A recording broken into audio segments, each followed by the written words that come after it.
जोहार साथियों, जिंदाबाद। जय आदिवासी, जय संविधान, जय बाबा साहेब, जय बिरसा मुंडा। आप सभी लोगों ने सोशल मीडिया के माध्यम से मेरा सपोर्ट किया है, तन मन धन से। मैं उसके लिए आप सभी लोगों का धन्यवाद देना चाहता हूं।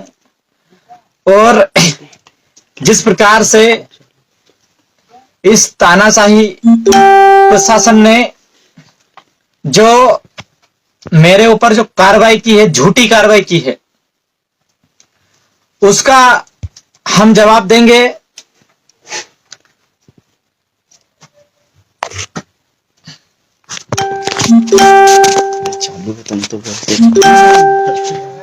उसका हम जवाब देंगे।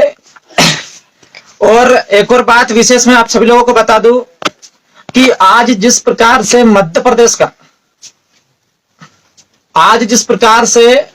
प्रदेश का एक एक आदिवासी इस दुख की घड़ी में मेरे साथ खड़ा है, मुझे गर्व हो रहा है कि मैंने समाज के लिए कुछ किया है। और मैं अपने आप में ये गर्व महसूस कर रहा हूं, और वो लाखों युवा महसूस कर रहे होंगे जो कहीं ना कहीं सामाजिक स्तर से अपने समाज की सेवा कर रहे हैं, कि आज हमारा समाज जब किसी के साथ गलत होता है, जब पूरी तरीके से खड़ता है। आज इतिहास में शायद पहले मैंने नहीं देखा कि इस प्रकार से हमारा समाज मध्य प्रदेश से लेकर राजस्थान से लेकर गुजरात, हर एक राज्य में पूरी तरीके से मेरे लिए जो जिस प्रकार से खड़े हैं, मैं आप सब लोगों का हृदय से धन्यवाद देना चाहता हूं। और रही बात मुझे और मेरे परिवार की, तो आप सब लोग चिंता करना छोड़ दीजिए। आपका भाई इतना कमजोर नहीं है और ना ही इतना डरने वाला है। इन मनुवादी लोगों के सामने हम किसी भी कंडीशन में डरने वाले नहीं है। जहां भी अन्याय अत्याचार होगा, हम लोग आवाज उठाएंगे। मेरा सवाल है प्रशासन के लोगों से कि बड़े बड़े गुंडे मवाली आज खुले घूम रहे हैं, लेकिन आपने जिस प्रकार से मेरे ऊपर जिला बदर की कार्रवाई करके मुझे मेरे जल जमीन जंगल और मेरी मातृभूमि से आपने जिस प्रकार से मुझे बेदखल किया है, मुझे इस बात का दुख है। और हम लोग आपको इस चीज का जवाब देंगे। और मैं धन्यवाद देता हूं डॉक्टर आनंद राय जी का। आज भी हम लोगों ने इस मामले को लेकर हाईकोर्ट में भी चैलेंज किया है। और मैं अपील करना चाहता हूं, निवेदन करना चाहता हूं कि 24 तारीख को आप सभी लोग, आप जिस प्रकार से सोशल मीडिया में चला रहे, मैं चाहता हूं कि आप सभी लोग 24 तारीख को अधिक से अधिक संख्या में खातेगांव एक इस महा आंदोलन में पहुंचे। और हम लोग प्रशासन तक को भी चेतावनी देना चाहते हैं कि हमारा जो आंदोलन है वो शांतिपूर्वक और अभी तक संवैधानिक तरीके से हम लोग लड़ाई लड़ते आए। नहीं तो जो चंद लोग, जो गुंडे मवाली, जो थाने में घुस के जिस प्रकार से धोखे से बुलाकर हमारे साथ मारपीट करते, हमारे युवा और हमारा आदिवासी समाज का खून इतना कमजोर नहीं है। तुम्हें भी घर में मारने की क्षमता हम लोग रखते हैं, लेकिन कहीं ना कहीं हम लोग कानून को मानते हैं, न्यायपालिका में भरोसा करते हैं, इसलिए हम लोग शांतिपूर्वक हैं। और मैं चाहता हूं कि 24 तारीख को हम लोग संवैधानिक तरीके से हम लोग आंदोलन करेंगे। और हमारा निवेदन है प्रशासन से कि हमारे साथियों किसी प्रकार से रोका ना जाए। संविधान के आर्टिकल 19 में हमको बाकायदा आंदोलन करने का, प्रोटेस्ट करने का अधिकार है। उस संविधान को आप खत्म नहीं कर सकते। संविधान खत्म करने के लिए आपको बहुत कुछ करना पड़ेगा। मैं फिर कहना चाहता हूं, और एक और बात मैं कहना चाहता हूं, जो जिस प्रकार से सभी लोग मेरी चिंता कर रहे हैं, आप चिंता ना करिए और न मेरे परिवार की चिंता करिए। परिवार उस बिरसा मुंडा का भी था, परिवार उस टांटे भील का भी था, परिवार उस शंकर साह रघुनाथ साह का भी था, परिवार उस बाबा साहेब का भी, जिन्होंने समाज के लिए, इस देश के लिए अपनी जान कुर्बान कर दी। मेरे अंदर भी उन्हीं का खून है। डरने वाले लोग नहीं है। किसी भी कंडीशन में जहां भी अन्याय अत्याचार होगा, हम लोग दमदारी से लड़ाई लड़ेंगे। और मैं समस्त क्षेत्र के लोगों से कहना चाहता हूं कि ये सिर्फ एक शुरुआत है। और मैं दुश्मनों से भी कहना चाहता हूं कि आपने मुझे नहीं छेड़ा है, मध्य प्रदेश के कुछ आदिवासी युवा को छेड़ा है, जो कहीं ना कहीं एक सोता हुआ शेर था। आपने सोता हुआ शेर को जगाने की कोशिश की। इसका अंजाम आपको बहुत खतरनाक तरीके से भुगतना पड़ेगा। और एक और बात कहना चाहता हूं कि हम लोग एक आग है, आप आग के साथ खेलने का काम ना करें, आप जल जाओगे पूरी तरीके से। मैं ये बात दुश्मनों तक पहुंचाना चाहता हूं हम लोगों ने। और एक और बात, जो एलिगेशन मेरे ऊपर लगाए थे थाना प्रभारी महोदय ने, और जो वहां के जो आरएसएस और बीजेपी के जो लोग हैं, जो संविधान को तो मानते ही नहीं है, उन लोगों ने एलिगेशन मेरे ऊपर लगाए थे कि उसने किसी समाज को गाली दी। मैं फिर भी आज भी पूरे एविडेंस और तथ्य के साथ बोल रहा हूं कि अगर आपके पास ऐसा कोई भी प्रूफ हो कि मैंने किसी हिंदू समाज को या फिर हिंदू समाज के देवी देवता को किसी प्रकार से आलोचना की है, तो चाहे जो आप बोलने के लिए तैयार है, मैं करने के लिए तैयार। लेकिन आपकी मां ने अगर दूध पिलाया तो आप साबित करके दिखाएं। आप समाज को गुमराह ना करें, मैं बताना चाहता हूं। और ये 2-4 गुंडे मावाली जो खातेगांव क्षेत्र के अंदर है ना, ये गलत फहमी से आप निकाल दीजिए। हम जब हमारी वाली में उतर जाते हैं, हमसे बड़ा गुंडा नहीं है। मैं इस बात को मैं बताना चाहता हूं आप सब लोगों को। आप जिस प्रकार से कानून को दबा सकते हैं, आप जिस प्रकार से संविधान को साइड में रखकर आप जिस प्रकार से काम कर रहे हैं, प्रशासन को भी कहना चाहता हूं, सरकार आती जाती रहती है, आरएसएस के लोगों की आप गुलामी ना करें। आप एक संविधान का शपथ लेके आप इस पद में बैठे, तो मैं चाहता हूं कि आप संवैधानिक दायरे में काम करिए। आपको ये नौकरी मिली है कहीं ना कहीं संविधान के दायरे में मिली है, संविधान की आपने शपथ ली है, तो मैं चाहता हूं कि आप संविधान के दायरे में काम करिए। आप किसी नेताओं के, आप किसी आरएसएस के संगठन के लोगों से, आप किसी बीजेपी या फिर किसी कांग्रेस से किसी भी संगठन के इशारे पे काम ना करें। मेरा निवेदन है आप सब लोगों से, नहीं तो कहीं ना कहीं इसका खामियाजा आपको भुगतना पड़ेगा। इस बात को मैं कहना चाहता हूं। सभी साथियों से निवेदन है कि 24 तारीख को अधिक से अधिक संख्या में सिर्फ शांतिपूर्वक, मेरा एक बार फिर अपील है कि हम लोग जो भी आंदोलन करते हैं, अभी तक करते आए, शांतिपूर्वक करते आए। और मेरे ऊपर जो जिला भदर की जो कार्रवाई, जो 5 मुकदमे इन्होंने जिला भदर की जो कार्रवाई में लगाए हैं, 2 मुकदमे जो हैं नेमावर फुटेज के। मेरा सवाल है प्रशासन से, अधिकारी से सवाल है, क्या नेमावर के अंदर हमारे द्वारा कोई एक भी ऐसा कोई उपद्रव मचाया गया था या पूरे ऐसा कोई भी काम किया था कि हम लोगों ने किसी प्रकार से कोई नुकसान किया हो किसी प्रकार से? लेकिन वहां पे मुकदमा मेरे ऊपर क्यों किया? 2 मुकदमा किया गया। लेकिन हम तो बहन भारती और उसके परिवार को जो 5 व्यक्ति की जो निर्मम हत्या कर दी गई थी आरएसएस और बीजेपी के लोगों के द्वारा, उन लोगों के हम लोग लड़ाई लड़ रहे थे, उन लोगों की हमने उस बहन को इंसाफ दिलाने के लिए हमने लड़ाई लड़ी और उनको इंसाफ दिलाया। तो उसमें हमने क्या गलत किया? आपने उसमें मुकदमा लगाया। इसके बाद में शाहगंज के अंदर बैतुल की जो घटना थी, उसमें भी इन्होंने 2 मुकदमे मेरे ऊपर लगाए हैं, जिला भदर की जो कार्रवाई की।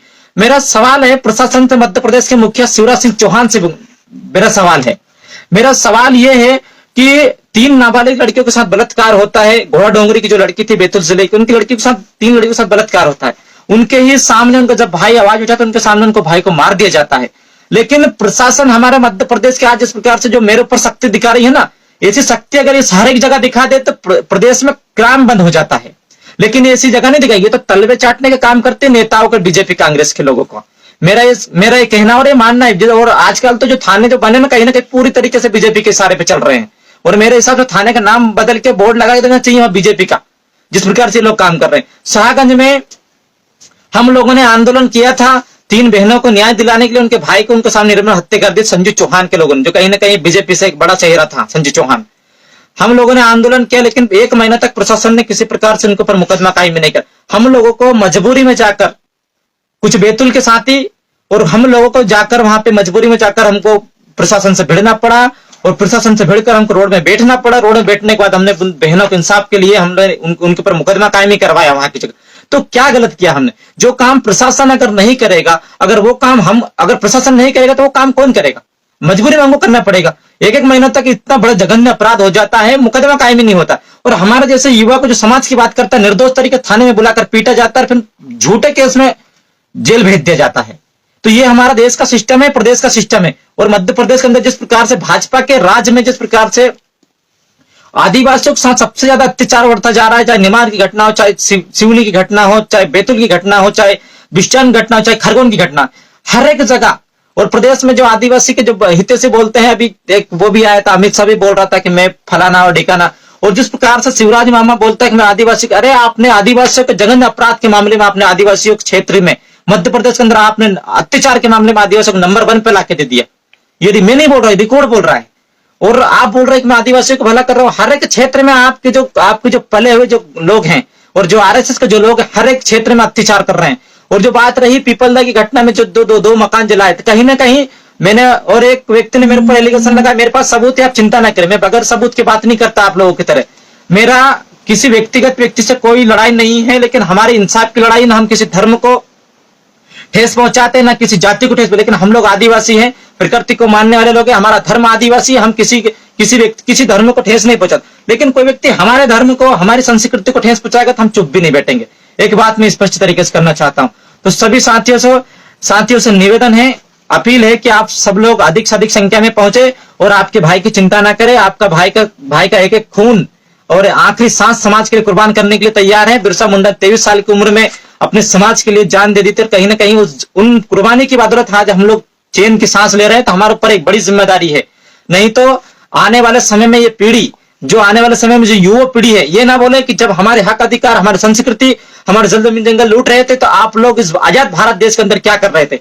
उस जिस समाज को इस अंग्रेजों से लड़ के बिरसा मुंडा से टांटे भील को शंकर सा रघुनाथ सा सभी लोगों ने इस समाज को आजाद कराया और आज उस आप लोगों ने उस समाज को गुलाम कर दिया।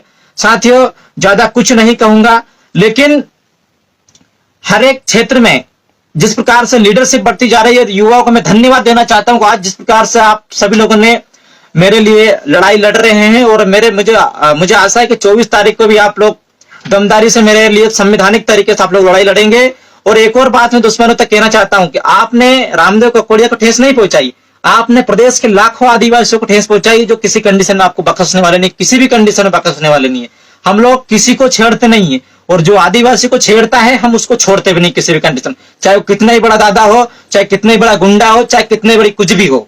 हम लोगों ने कभी अंग्रेजों को नहीं बख्शा, हमारे बाप दादाओं में वो खून था, हमारे अंदर भी वही खून है। हमने अंग्रेजों के बगैर चड्डी में उतार के यहाँ से मार मार के भगाया, हम उसकी संतान है। आप ये ना समझे, दिमाग में निकाल दे दिमाग में से, हम लोग किसी भी कंडीशन में डरने वाले लोग हैं। मेरा प्रशासन के लोगों से भी कहना चाहता हूँ, अभी पहले भी कहा हूँ और अभी भी कहना चाहता हूँ कि आप भी ऐसा काम ना करें कि आप एक संवैधानिक पद में, और आपकी जिम्मेदारी, जो नेता जो लोग हैं तो कहीं अंगूठा छाप है, अनपढ़ है, गवार गधे लोग हैं, लेकिन आप तो कहीं ना कहीं पढ़ लिख कर डिग्री लगकर आप नौकरी लगते हैं। तो अब मुझे लगता है कि आपकी बड़ी जिम्मेदारी होती है, लेकिन आप जिस प्रकार से नेताओं के इशारे पे काम करते हैं, ये बड़ा दुर्भाग्य की बात है। चाहे आईपीएस अधिकारी हो, चाहे थाने का अधिकारी, चाहे कोई भी अधिकारी हो, आप संवैधानिक पद में बैठे हैं तो मैं चाहता हूं कि आप संविधान के दायरे में रहकर काम करिए। और जो लोग क्षेत्र खातेगांव के अंदर जो लोग आज संविधान विरोधी प्रदीप मिश्रा का जो सपोर्ट कर रहे हैं और संविधान बदलने की बात का सपोर्ट कर रहे हैं और संविधान बदलने वाले के पक्ष में है, हम लोग बर्दाश्त नहीं करेंगे किसी भी कंडीशन। ये मध्य प्रदेश आदिवासियों का है, ये गोंडवाना लैंड है, इस बात को मैं बताना चाहता हूँ अच्छी तरीके से। ये भील प्रदेश का क्षेत्र है, तो आप अच्छी तरीके से इस बात को ध्यान रख ले। तो आप इस मध्य प्रदेश में सोचते हैं कि हम हमारा राजपाट चला लेंगे, तो ये हम लोग बर्दाश्त नहीं करेंगे। और वो भी उन लोगों के ऊपर जिन्होंने इस देश की आजादी में सबसे ज्यादा 90% कुर्बानी दी है, उन आदिवासियों को आप डरा धमका कर, मार कूट कर उनके अधिकार खत्म नहीं कर सकते। हमारे जैसे बहुत सारे बिरसा मुंडा खड़े हो गए हैं, और आपने सिर्फ एक रामदेव ककोड़िया अकेले जिला बदल कर, प्रदेश के अंदर लाखों रामदेव ककोड़िया खड़े हो गए। आपकी चैन की नींद हराम करने के लिए हम लोग तैयार हैं। और किसी भी कंडीशन में जब भी समाज की बात आएगी, जब भी हमारे हक अधिकार को छीना जाएगा, रामदेव ककोड़िया जैसे हजारों लोग जान कुर्बान और जान लेने जान देने के दोनों के लिए खड़े हो जाएंगे। तो सभी साथियों को मेरा ज्यादा कुछ नहीं कहूंगा, क्रांतिकारी जोहार, जिंदाबाद। और एक और बात विशेष, न तकलीफ न संघर्ष तो क्या मजा है जीने में। बड़े बड़े तूफान, कली बात महेंद्र भाई ने बोली थी कि बड़े बड़े तूफान थम जाते जब आग लगी हो सीने में। तो आप सब लोग क्रांतिकारी की औलाद हैं, अपने आप को कमजोर ना समझे, और हम लोग संवैधानिक दायरे में आंदोलन करेंगे, और जो कि संविधान ने हमको बाकायदा दे रखा है। और जो लोग ये गलतफहमी कर रहे हैं कि आदिवासी को कमजोर समझने की कोशिश कर रहे हैं, उनको बताना चाहता हूं, जिस दिन हम तुम्हारी वाली में, जिस प्रकार तुम संविधान को नहीं मान रहे हो, उस प्रकार से अगर हमने थोड़ा सा अगर संविधान को साइड में रख दिया, तो इतना याद रख लो, मध्य प्रदेश में 2 करोड़ आदिवासी है, आपका घर से निकलना मुश्किल कर देंगे हम लोग, इतना याद रख लो।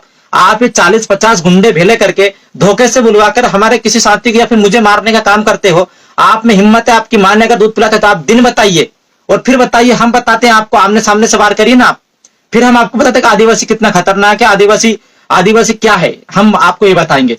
तो सभी साथियों को मेरा क्रांतिकारी जोहार, जिंदाबाद पुनः। और एक बार फिर से मैं कहना चाहता हूँ, खातेगांव के क्षेत्र के अंदर भी कहना चाहता हूँ, जिन लोगों ने मेरे ऊपर एलिगेशन लगाया, आज भी मैं उनसे कहता हूँ कि मैंने किसी समाज के खिलाफ एक शब्द भी अगर बोला है तो ये प्रूफ करके दिखाए, मैं गर्दन कटाने के लिए तैयार हूं। लेकिन आप समाज के बीच में, खातेगांव क्षेत्र में, देवास के अंदर, मध्य प्रदेश में आप भ्रांति ना फैलाएं, और ना ही किसी प्रकार से नफरत फैलाने की कोशिश करें। ये देश हम सबका है, ये देश हमारा भी है और सबका देश है। तो इसलिए मेरे हिसाब से आप जो कारनामे कर रहे हैं, एक तरफी जो कार्रवाई कर रहे हैं, हमें इससे तकलीफ है। और आप सोच रहे हैं कि ये देश आरएसएस के इशारे पे चलेगा, ये देश बीजेपी के इशारे पे चलेगा, तो गलतफहमी दिमाग से निकाल दो, अच्छी तरीके से दिमाग से निकाल दो, नहीं तो हमें कान का पर्दा भी ठीक करना अच्छी तरीके से आता है। सभी साथियों को मेरा फिर से पुनः क्रांतिकारी जोहार। सभी साथी 24 तारीख की तैयारी करें, अधिक से अधिक संख्या में। आपके फिर से मैं कहना चाहता हूं कि आपके भाई के अंदर किसी भी कंडीशन में जो लोगों ने मेरे आंसू गिराए हैं, वो लोग चिंता ना करें, वो लोग भी कहीं ना कहीं आंसू रोएंगे। और मेरा आंसू नहीं गिराया, उन्होंने प्रदेश के हर एक आदिवासियों का आंसू गिराया है, जो कहीं ना कहीं समाज में लाखों आज मेरे युवा सर जिस प्रकार से मेरे लिए लड़ रहे हैं, उन सभी का मैं तहे दिल से धन्यवाद करना चाहता हूं। मैं जहां भी हूं मैं सुरक्षित हूं, और आपका जो हौसला देख के मुझे बड़ा खुश हो रहा हूं कि आज जिस प्रकार से मेरी लड़ाई लड़ रहे हैं, कहीं ना कहीं आने वाले समय में जो भी समाज का जो युवा काम कर रहा है उसके लिए आप एक पावर बैंक की तरह जो चार्ज करने का काम कर रहे हैं, ताकि वो उसकी बैटरी आज 100% हो गई और आज लग रहा है कि आज समाज जिस प्रकार रामदेव भाई के साथ खड़ा है कल से मेरे लिए भी खड़ेगा, तो ये लोग कहीं ना कहीं आगे बढ़ के आएंगे और हमेशा समाज की लड़ाई लड़ेंगे। जिंदाबाद, जय जोहार, जिंदाबाद।